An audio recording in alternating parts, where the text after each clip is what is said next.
Tá gravando, pessoal. Depois eu mando para a turma inteira. Teatros. Não especificamente o teatro italiano, mas todos os teatros. Depois a gente vai focar num tipo específico ao longo da aula, que é o teatro que nós vamos desenvolver. Então, quais são os tipos de teatro principais? Existem vários tipos de teatro. O famoso anfiteatro ou o teatro grego. Por que ele é anfiteatro? Porque ele ocupa uma semicircunferência ou 3/4 de circunferência. Ele se caracteriza por ter um espaço central onde os artistas ficavam. Vamos lembrar que eles usavam aquelas máscaras, né, nas comédias e nos dramas lá gregos. E aqui atrás tinha um coro. Era um edifício onde ficava um monte de cantor fazendo coro. Então era uma coisa bem exagerada para essas multidões. Pessoa com a máscara, sim, gesticulando bastante. E aqui atrás um coro de cantores falando o que estava acontecendo. Um aspecto muito importante para a gente entender os tipos de teatro são a relação do palco com a plateia. E isso já vai explicar a Kátia, por exemplo, se eu não me engano, o Felipe também, porque aquela panela de barro não é um bom teatro italiano, tá bom? Ela pode ser um bom anfiteatro, concorda comigo? Aqui atrás podia ter outra coisa acontecendo, mas é um bom anfiteatro. Então, novamente, o principal aspecto na tipologia dos teatros, ou seja, na classificação dos teatros em vários tipos, é a relação do palco com a plateia. No teatro italiano, o palco está inserido no meio da plateia. E era muito comum ao ar livre. E a estrutura muitas vezes se adequa à topografia. Então, os gregos acreditavam no gênios lote, né, no espírito do lugar, e eles viam esses anfiteatros naturais, esses espaços naturais, que eles entendiam que iam dar bons teatros quase sempre ao ar livre. Já no teatro de arena, que é o teatro também chamado teatro romano, a plateia envolve todo o palco.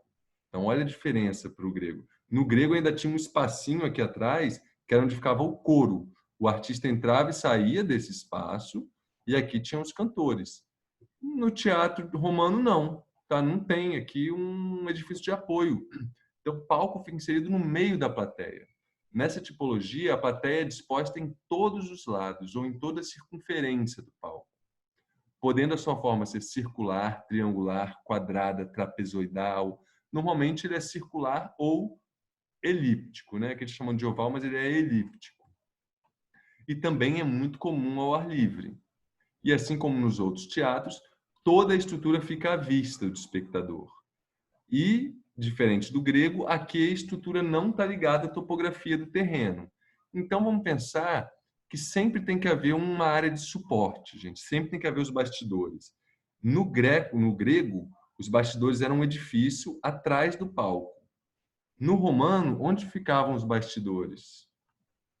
Eles ficavam aqui embaixo, né, gente? No Coliseu, quem já viu o filme lá do Gladiador lembra que ele saía de umas portinhas, tem várias galerias subterrâneas.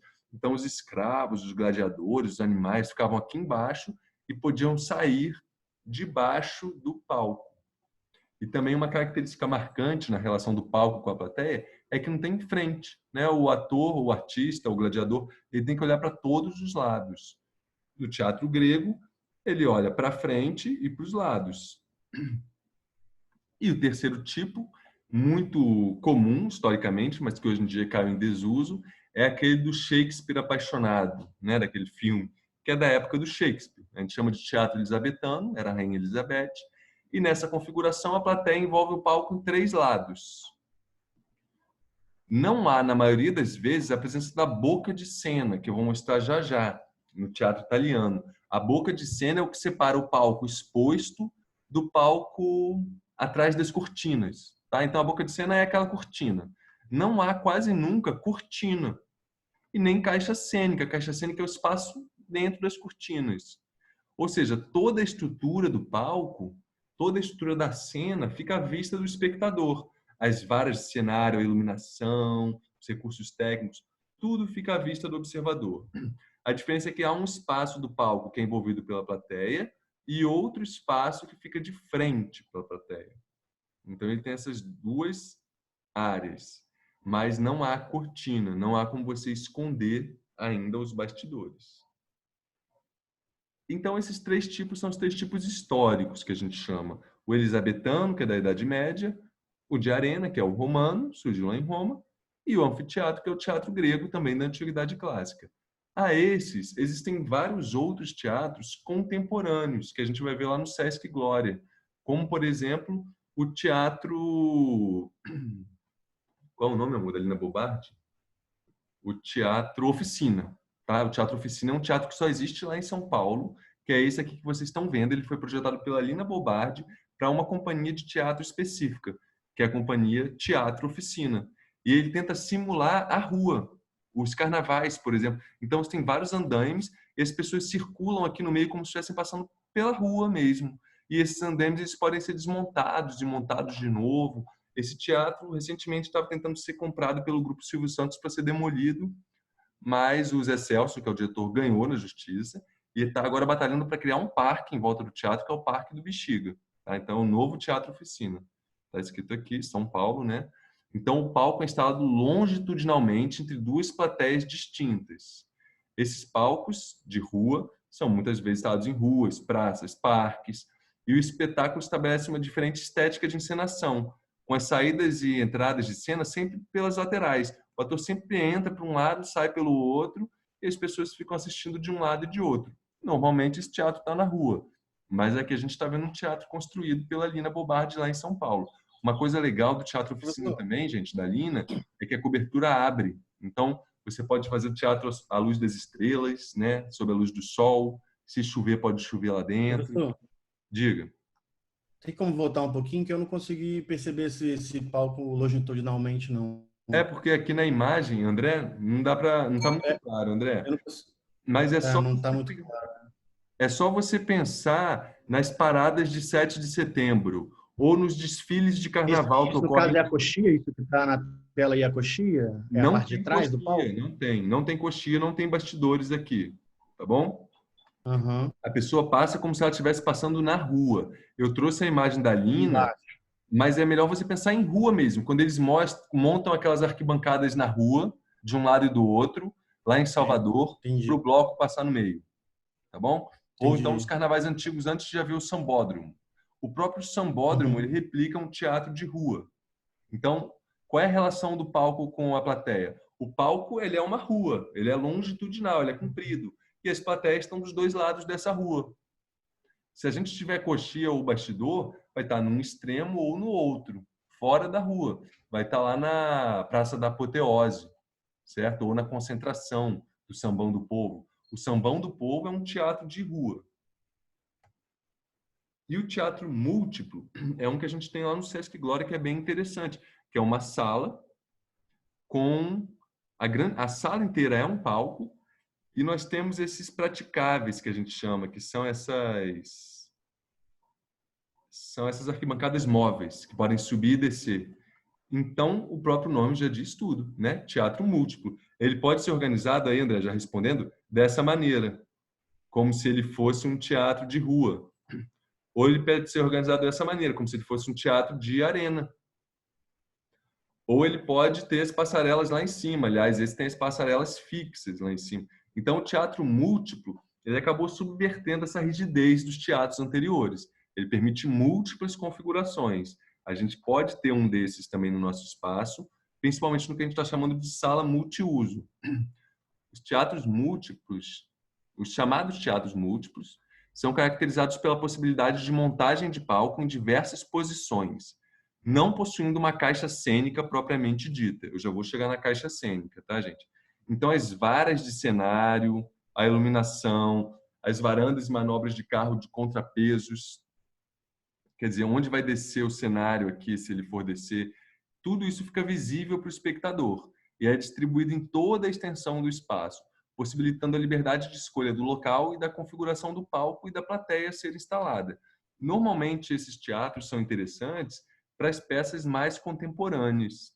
Por exemplo, às vezes existem várias linguagens, né, contemporâneas que são performances. Às vezes você vai fazer uma performance artística quando você quer que o artista interaja com o público. Então, é uma coisa muito contemporânea, muito recente, porque ele rompe totalmente esse limite entre o palco e a plateia. Lá no Sesc Glória tem um muito legal, que é o Lígia Tamanini, que a gente vai conhecer.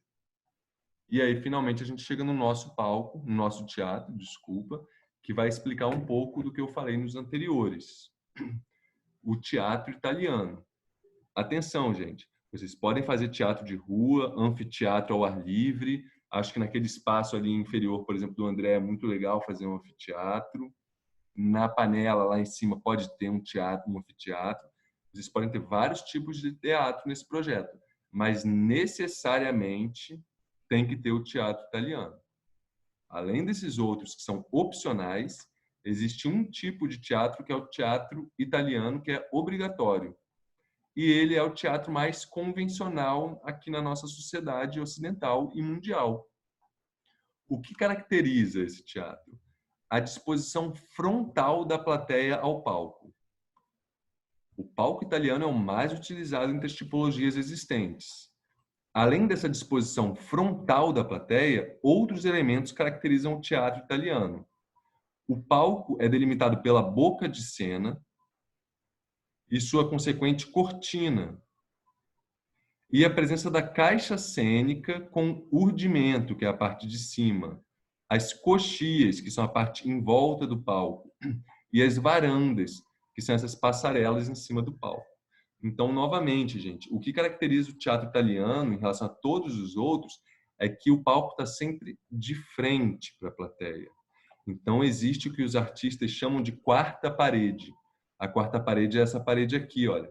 Ela é uma parede imaginária entre o artista e a plateia. De todos os teatros que eu apresentei até aqui, até agora, esse é o que tem uma ruptura maior entre a cena e o público.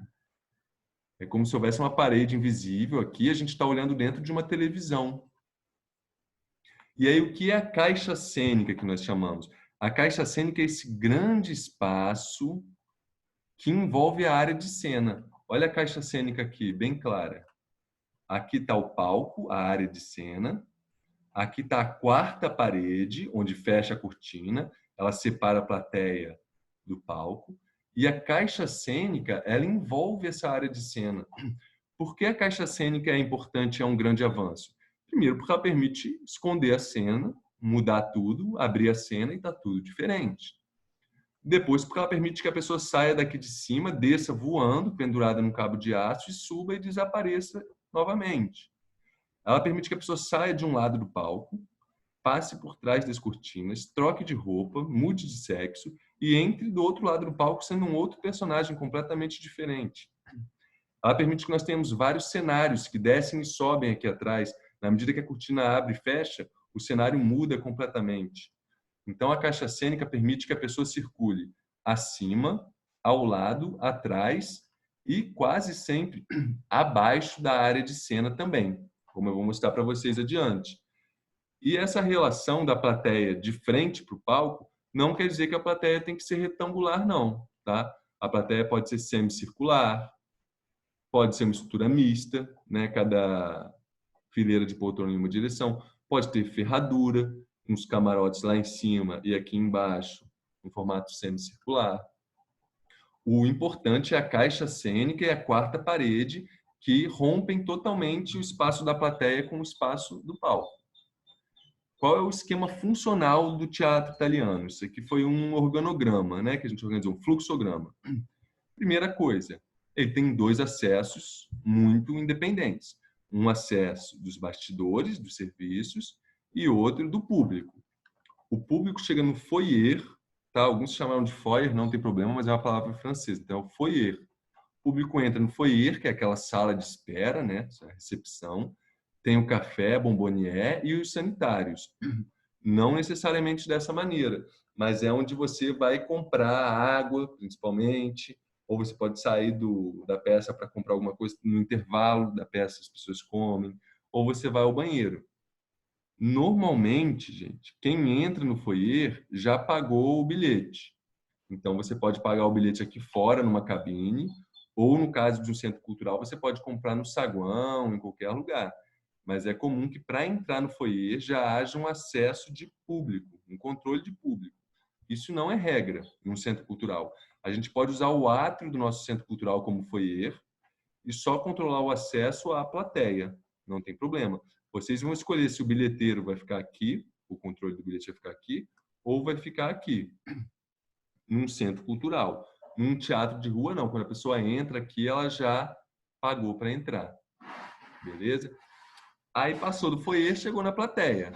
E entre o foyer e a plateia, normalmente aqui em cima, tem uma cabine técnica, igualzinho do cinema. O ideal é que essa cabine fique o mais centralizada possível no palco, porque é onde vai ficar o operador de luz e de som. Então ele tem que ter uma visão boa do palco. Normalmente fica aqui no meio. A plateia vai ter várias saídas, são lugares que só dá para sair, e só em caso de emergência. Aqui, de frente para a plateia, a gente vai ter a caixa cênica, que é o palco e a coxia. E entre o palco e a plateia, a gente tem um espacinho que eu não falei ainda, que é o proscênio. Pró é o que está à frente, cênio é a cena. Então, sabe aquele espacinho do palco que passa um pouco das cortinas, onde a pessoa fala, respeitável público, agora com vocês, sei lá, Beth Faria, sabe? Aí abre a cortina. Vamos ver aqui o proscênio? Olha aqui o proscênio. Tá vendo? Tem um espaço de madeira aqui, onde o palco avança. Então, mesmo com as cortinas fechadas, sobra um espaço de palco. Em todos esses aqui, ó, tem o proscênio. O proscênio é o que fica fora do palco, é o que fica aparecendo quando a cortina está fechada. E é importantíssimo vocês lembrarem do proscênio, porque depois vocês vão esquecer. Chega lá na frente, vocês fazem um palco sem proscênio. E o proscênio permite também que a pessoa da plateia suba até o palco ou vice-versa. Então, ele é um espaço intermediário entre a área de cena e a área da plateia. Existe esse meio termo aqui, que é o proscênio. Proscênio.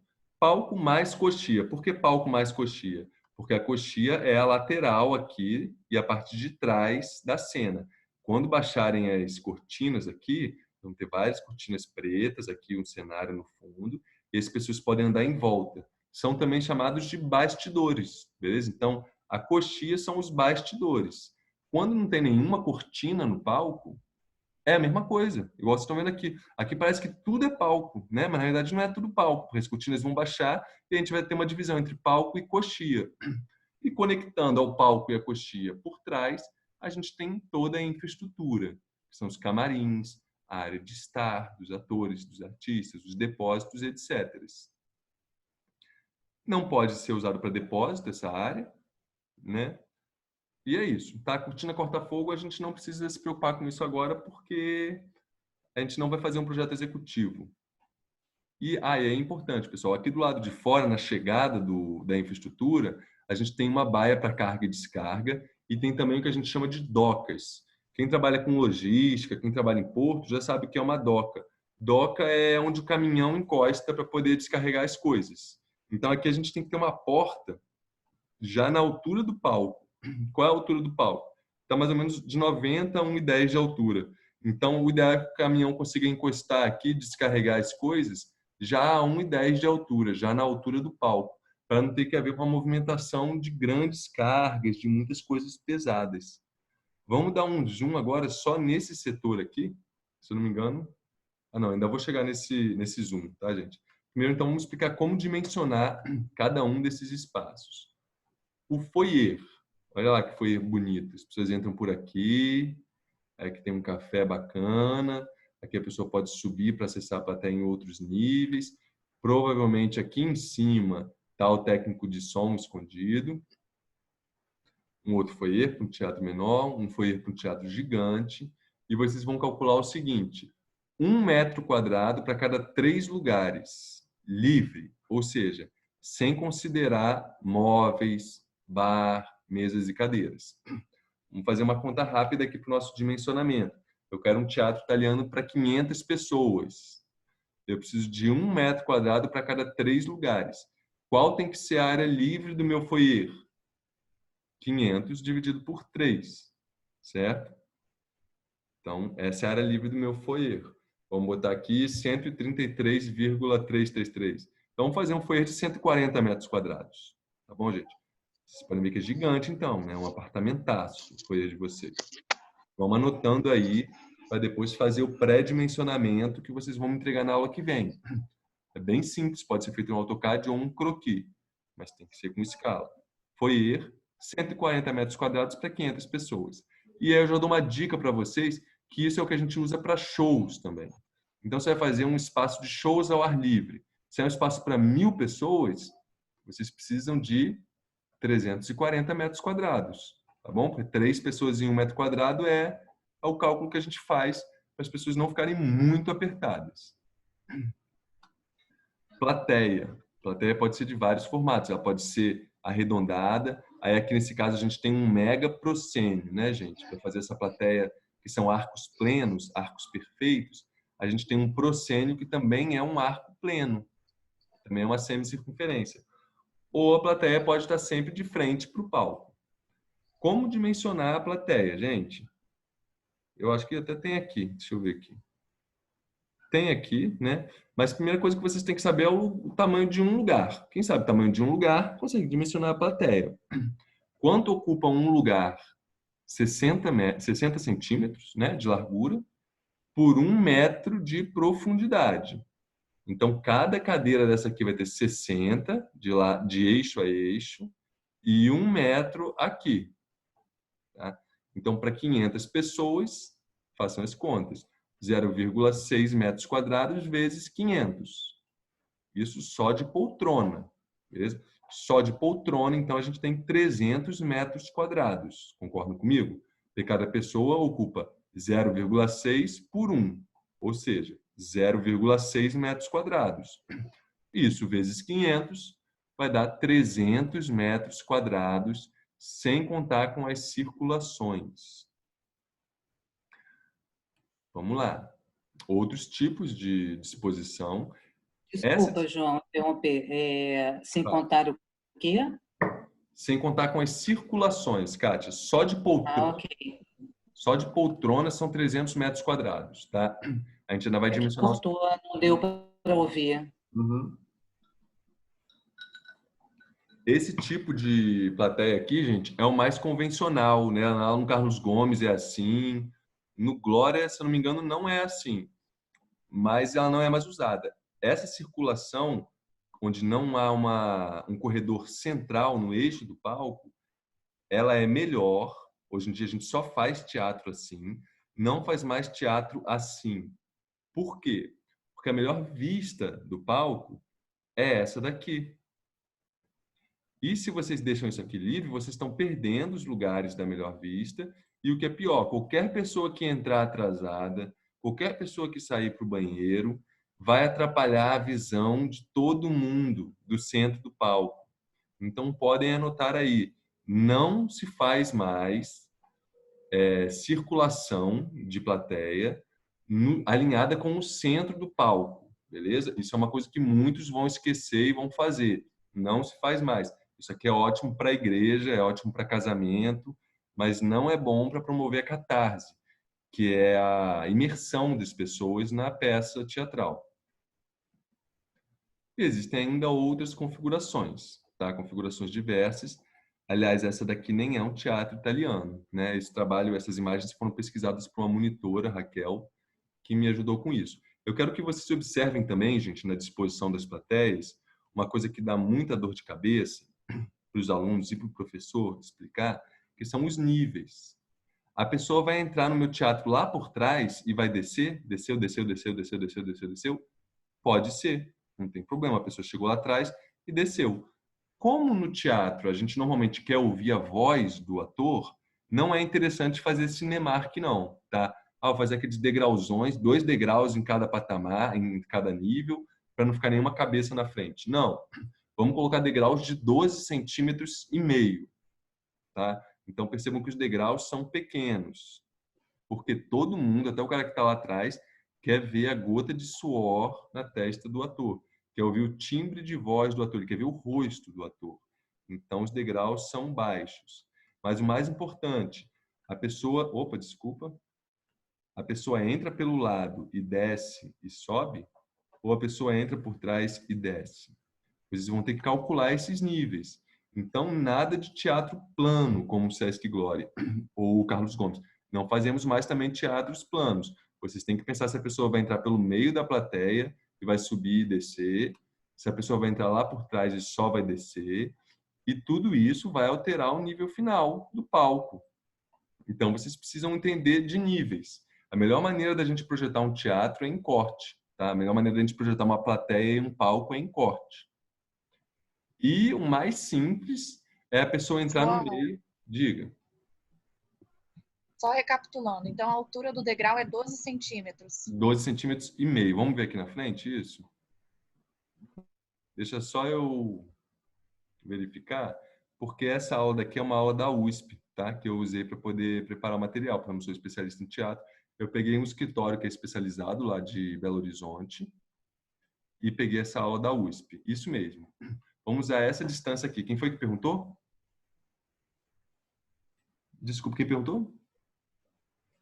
Então Carla. Tá bom, Carla. Olha só, vamos usar 12,5. Por isso, olha só, a dimensão do nosso olho para o nosso cucuruto é de aproximadamente 12 centímetros e meio. Tá bom? É daí que veio essa convenção de trabalhar com 12,5. Eu não sei se vocês já fizeram curva de visibilidade na aula do professor Adilson, quando fizeram um auditório com ele. Isso pode ser feito de uma maneira muito mais sofisticada. Mas para simplificar aqui, a gente vai usar essa distância do brasileiro médio, que é a distância do olho até o topo da cabeça, tá bom? 12 centímetros e meio. Ah, pessoal, fazer 12? Beleza. Fazer 13? Beleza. Não quero degrauzão de 18, e se a gente multiplicar isso por muitas fileiras, vai dar uma diferença grande. E não quero um teatro plano, tá? Também não vou ficar amarrando muito isso, não. Só é importante vocês saberem que são degraus baixos. Agora vamos dimensionar os setores da plateia, gente. A plateia tem setores. O que são esses setores? São os grupos de poltronas. Estão vendo aqui os setores? Existem regras para o seu dimensionamento. No máximo, uma fileira de poltronas só pode ter 19 poltronas. Isso significa que a pessoa que sentar aqui no meio, ela vai andar 8 para lá, não é? Ou 9 para cá. Ela não vai andar muito. O sentido de ser 19 é isso. É facilitar que a pessoa que sente lá no meio entre e saia. Então, cada setor pode ter uma fileira de, no máximo, 19 lugares. Desculpa. E se o setor não tiver corredor na lateral, ou seja, se o setor estiver encostado na parede, o máximo são 8 poltronas. Tá bom, gente? Então, anotem aí. Anotem não, tá na aula, né? Tá lá no AVA. 8 poltronas se estiver encostado na parede, 19 se tiver corredor dos dois lados. Outra medida muito importante é esse ângulo aqui, olha só, que é o limite para a gente colocar as cadeiras ou as poltronas. Vocês vão medir a boca de cena. Anotem aí que a nossa boca de cena, no nosso caso, vai ser de 12 metros. O que significa isso? A abertura da cortina é de 12 metros. Ou a largura da boca de cena, 12 metros. A partir desses extremos da cortina, a gente vai jogar um ângulo de 60 para cá, 60 para cá, traçar essas linhas. O espaço compreendido entre essas linhas é o espaço onde a gente pode colocar as cadeiras. Tá bom? Ah, professor, eu quero colocar uma poltrona aqui, ó. Não dá, porque vai ter uma visibilidade péssima. Então, a convenção, nada disso é norma, tudo isso é convenção das pessoas que estudam o tema. É que a gente coloca aqui 60 graus e as poltronas vão ficar só dentro desse limite de 60 graus. E esse ângulo aqui? 120, né? Um ângulo complementar. 120, 60. Então, tem gente que prefere medir aqui 120 e jogar o ângulo a partir do limite da cena. Tem gente que prefere 60 e jogar o ângulo. Tanto faz. O importante é que as cadeiras só podem estar no meio dessas duas linhas. Fora dessas linhas, gente, a gente pode ter corredor. O que significa eu ter um corredor aqui? Quer dizer que esse setor pode ter 19 lugares. Ele não precisa ter só 8. Por que ele pode ter 19, professor? Porque a pessoa pode correr para cá ou pode correr para cá. O corredor não é uma área de poltrona. Ele pode estar além desses 60 graus aqui. A pessoa que está no corredor não está enxergando direito. Beleza, ela está no corredor. Se a pessoa sentar, ela já está dentro do limite dos 60 graus. Tá bom? E além disso, gente, cada setor, ou seja, cada espação de poltrona, só pode ter 250 lugares. Beleza? Então, eu não posso fazer isso aqui tudo contínuo. Por mais que aqui eu tenha 19 e aqui eu tenha 7, eu preciso dividir se eu tiver mais de 250 lugares em cada um desses grupos. Tá bom? O que mais? Vamos ver aqui. Deixa eu ver se tem no outro slide mais informação. Não, tem algumas outras informações que eu quero colocar aqui. Fala. Quer perguntar alguma coisa? Eu vi ali cadeirante, é obrigatório ter 4 lugares de cadeirante? Não, esse daqui eu vou falar aqui na frente. Mas tem outra coisa que eu queria falar aqui. Vamos dimensionar logo o nosso palco, porque eu não sei se isso vai estar lá na frente. O nosso palco, a nossa área de cena, ou seja, só o quadrado aqui no meio, que ainda é rodeado pelas coxias, vai ter que ter 12 por 12. Então anotem aí. Vocês vão ter um quadrado de 12 por 12, que é a área da cena.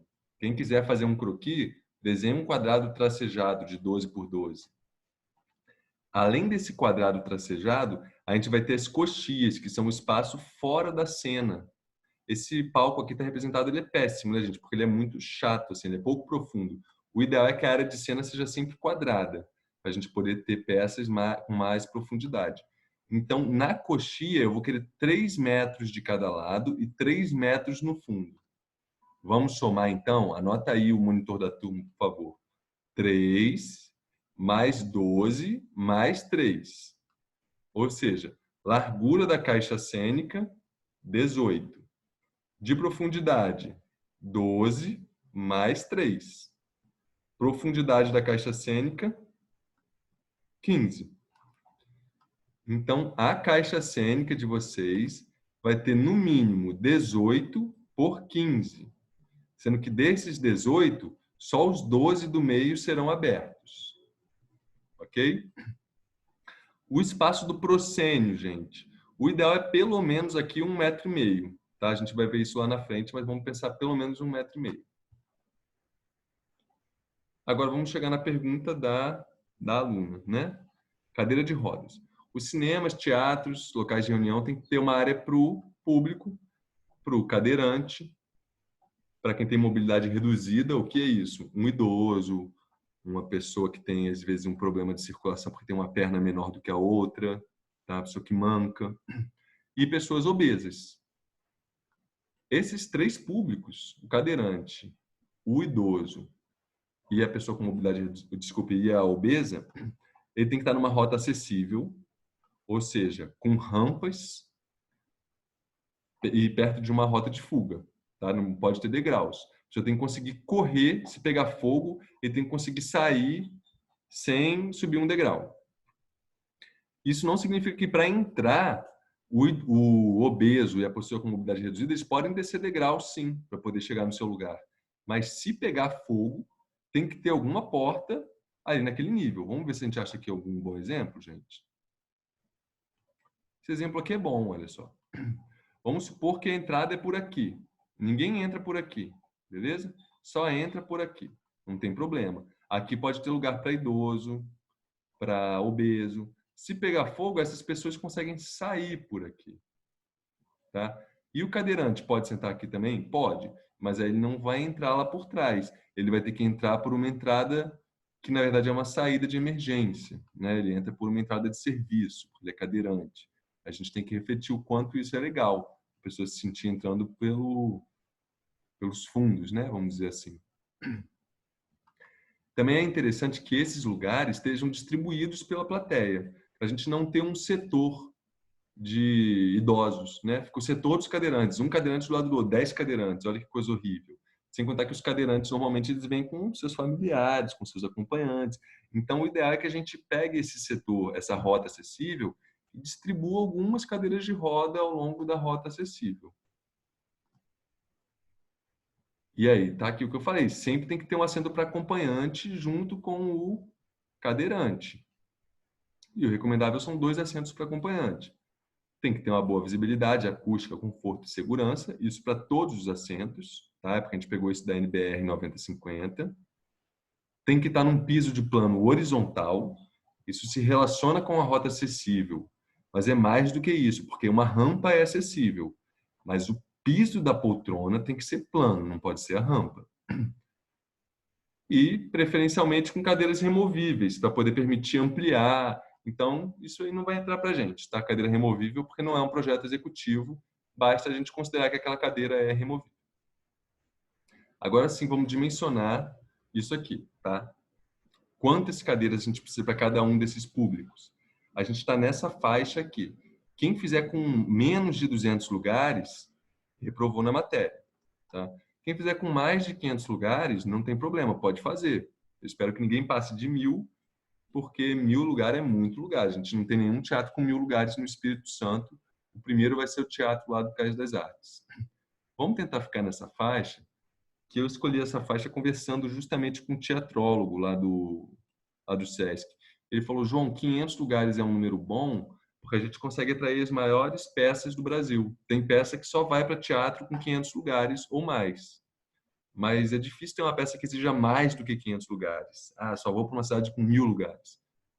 É muito incomum, tá? Aqui no Espírito Santo, por exemplo, não tem nenhum teatro com 1.000 lugares e tem 2 teatros com mais de 500 lugares. Então, a gente está nessa faixa. 2% para cadeirante, 1% para idoso e 1% para obeso. O que significa isso? 500 lugares, me ajuda aí. 10 lugares para cadeirantes, 5 para idoso e 5 para obeso. Não é isso, gente?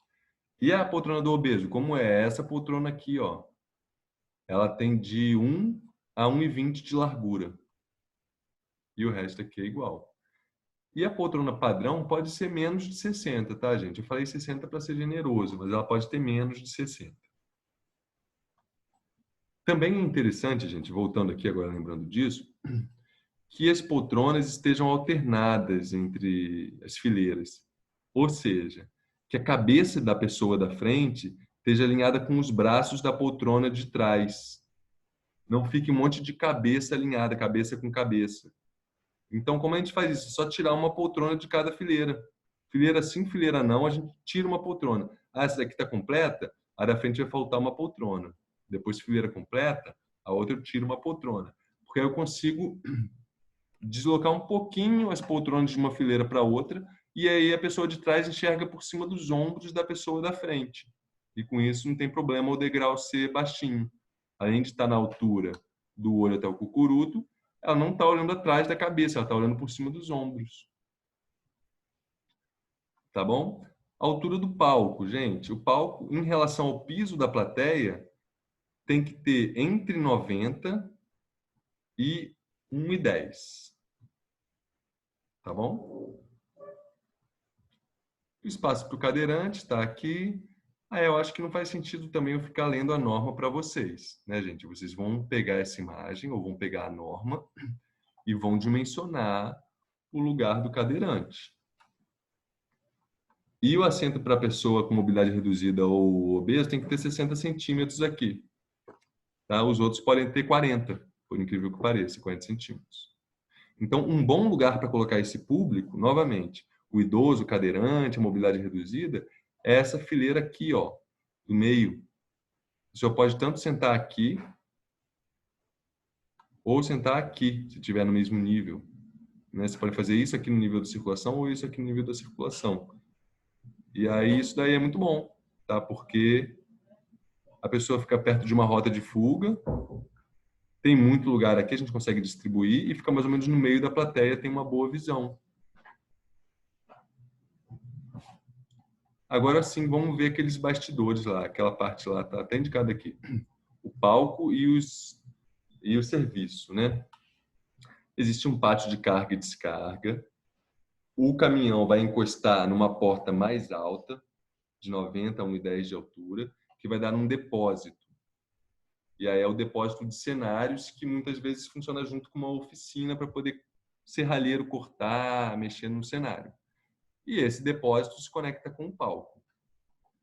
Além desse acesso do caminhão, que vai dar no depósito, na oficina, a gente tem uma portaria de pessoas normais, porque a pessoa não vai ficar subindo 1 metro para entrar no depósito. Essa portaria com depósito de material de limpeza, vestiário, ela pode ser comum ao centro cultural, pode ser a entrada de serviço do centro cultural. Tá? Então, eu marquei aqui, ó, espaços que podem funcionar junto com o restante do centro cultural. A portaria, por onde os atores, os cenógrafos, o pessoal dos bastidores vai entrar e os equipamentos. E dessa portaria a gente vai dar num estar técnico, uma área, uma sala de estar, pode ter um banheiro, pode ter um bar também, onde os artistas vão ficar. E esse estar técnico vai dar nos camarins, na ducha e tudo mais. E os camarins, por sua vez, no palco. Aqui pode ter uma seta também, beleza, galera? Do estar eu posso ir direto para o palco ou eu posso entrar nos camarins. E aí aqui eu tenho um outro depósito. Olha que interessante. Eu tenho um depósito de cenário, que é um depósito que a gente chama de sujo. Ele é grande, ele é como se fosse uma garagem mesmo. E a gente tem um depósito de figurinos e objetos de cena, que pode ser um grande armário ou um cômodo. É um depósito fino, né? Onde a gente vai guardar roupa, vai guardar o material do cenário. Então é diferente. Aqui, quando eu falo depósito de cenário, eu estou falando onde vai ficar aqueles grandes pedaços de pano mesmo. Ou vão ficar árvores, elementos grandes que vão ocupar o palco e a coxia. E aqui eu estou falando de elementos pequenos e vestiário. E aí, agora sim, vamos dimensionar a caixa cênica. Já está aqui a dimensão que eu tinha passado, né? Essa maquete aqui, gente, essa imagem é uma maquete, mas eu acho que ela é excepcional para explicar a caixa cênica, né? Olha lá como ela funciona. Ela tem um monte de varas penduradas aqui em cima no urdimento. A parte de cima a gente chama de urdimento.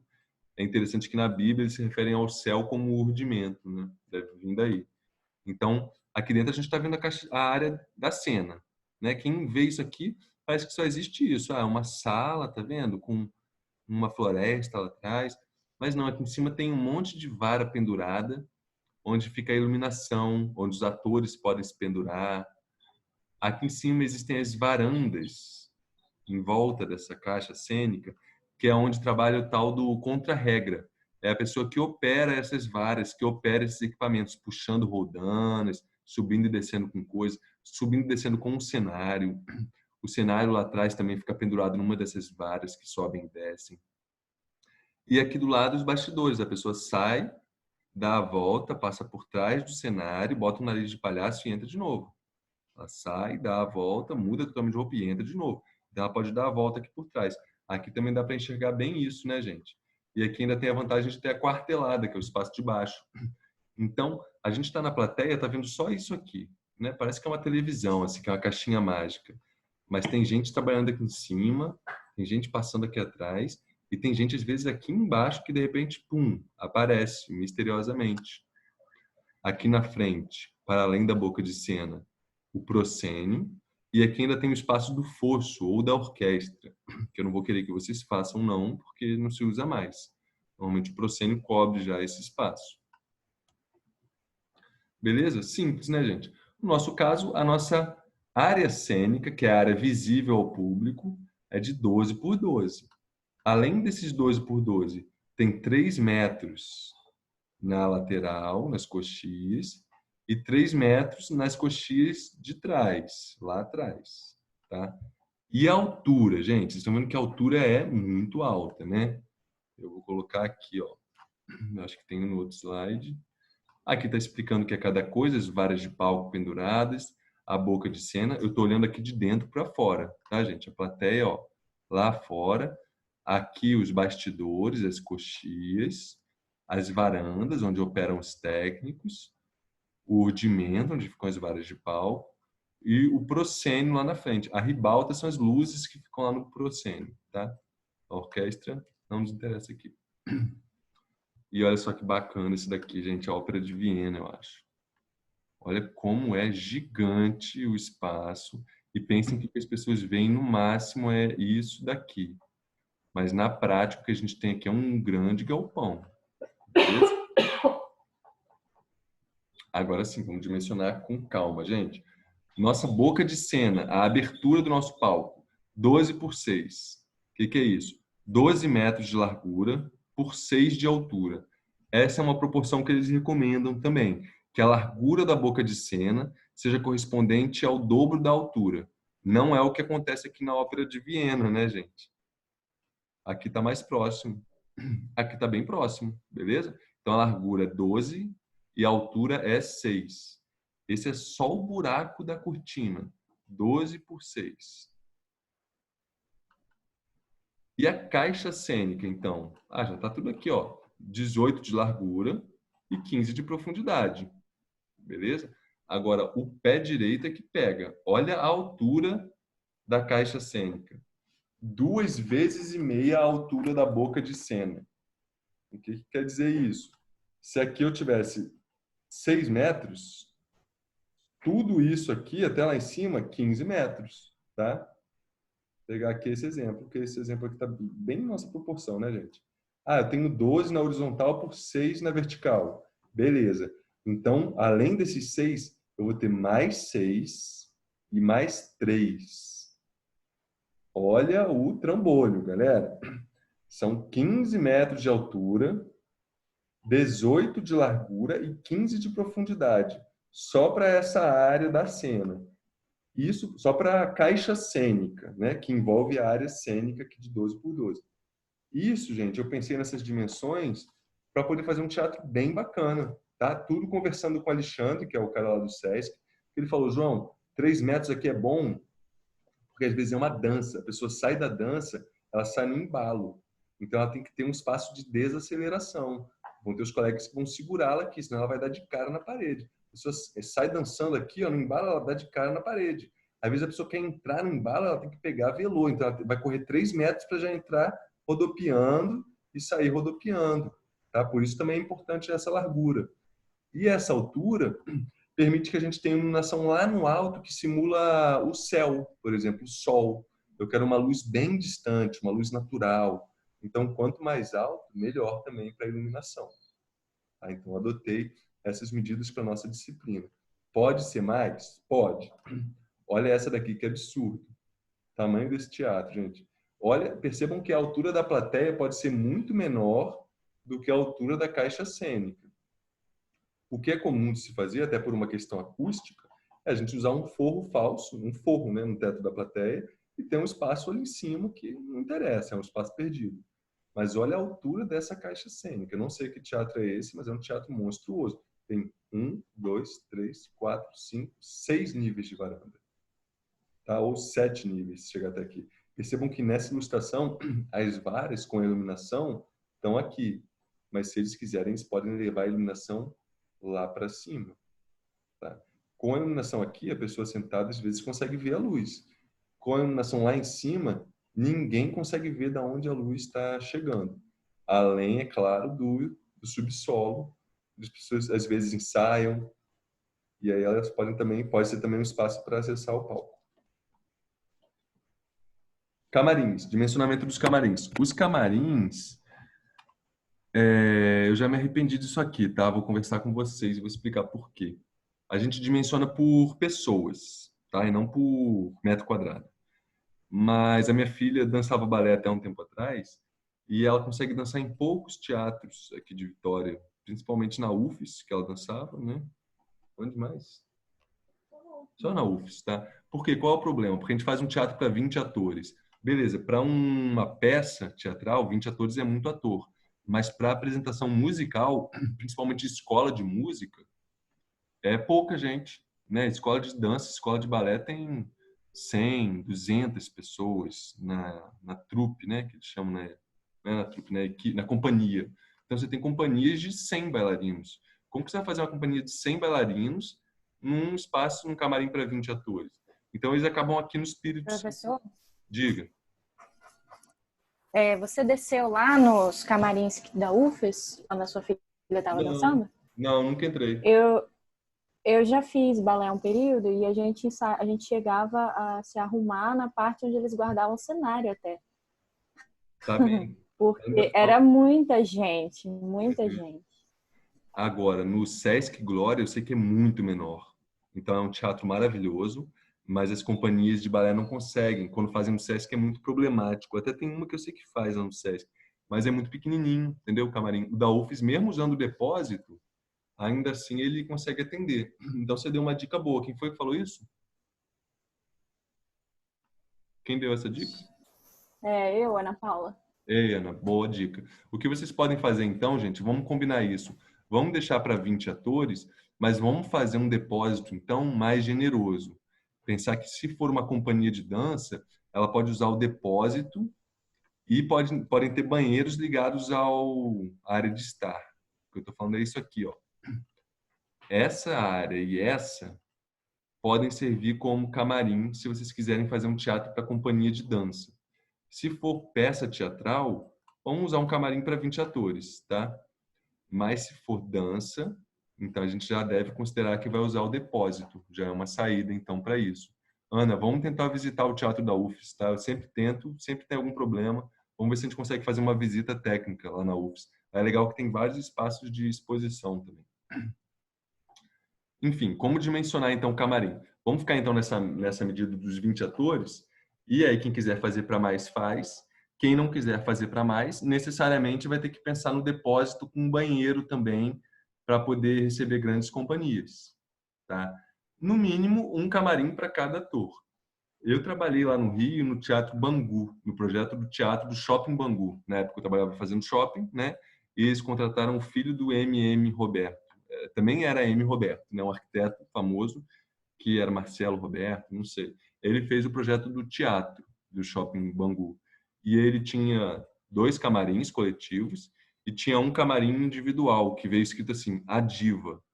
Ele falava que era o camarim para estrela, né? Ah, vai ter a Fernanda Montenegro, sabe? Vai ter a Regina Duarte. Então tinha um camarim individual. Também é algo a se pensar, quando a gente recebe grandes peças importantes, às vezes tem uma ou outra estrela.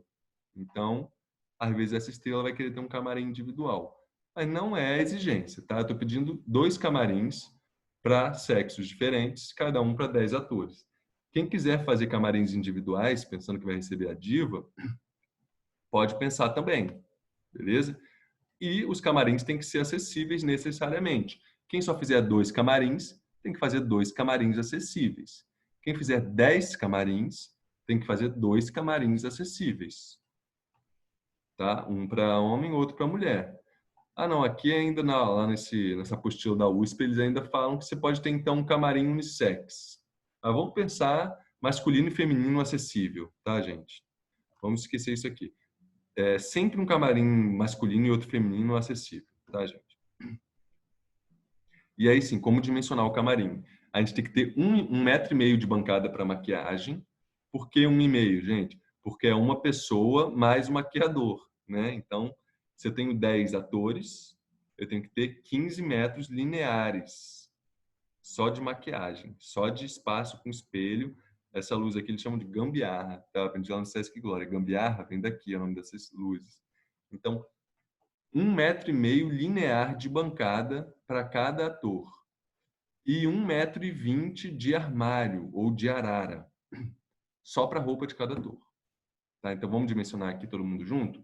Se eu tenho 20 atores, 20 vezes 1,5, 30 metros de bancada de maquiagem para ator. Uhum. E 1,2 vezes 20, me ajuda aí, gente, agora pegou 28, né? 28 metros, tá certo isso, gente? 28 metros lineares de armário, tá? 24. Então já me corrigiram aqui. Bom, vocês vão fazer as contas aí, tá? 10 atores, 15, isso aí. 10 atores, 12. Então, cada camarim para 10 pessoas, 15 metros de bancada e 12 metros de arara. E o depósito de cenários, eles recomendam que tenha o mesmo tamanho da área da cena, ou seja, também é grande, tá? Não é pequeno, não. A nossa cena tem 144 metros quadrados, 12 por 12. Então, nosso depósito vai ter 144 metros quadrados. A gente pode fazer o banheiro dando para o depósito de cenários, tá, gente? Como eu falei antes, o depósito de cenários é uma área grande. É isso, tá? Eu usei a apostila da USP e usei muito isso aqui do Lazuli Arquitetura. Quem quiser pesquisar, vale a pena. É um escritório de BH que só faz teatro. E quem se interessar, pessoal, vale a pena, tá? Porque tem escritórios de arquitetura que só fazem teatro. É igual a arquitetura hospitalar, que a Dani mencionou, shopping. Então, é um tipo de projeto muito específico, que eu acho que é interessante a gente conhecer um pouco mais como funciona, principalmente o teatro italiano. Beleza? Dúvidas? Agora está aberta a palavra, galera. Professor, eu vou precisar desse áudio aí que eu perdi a metade da aula que eu caí na internet aqui. Ah, então eu vou mandar para vocês só parar a gravação gravação, rapidinho. Deixa eu parar de gravar.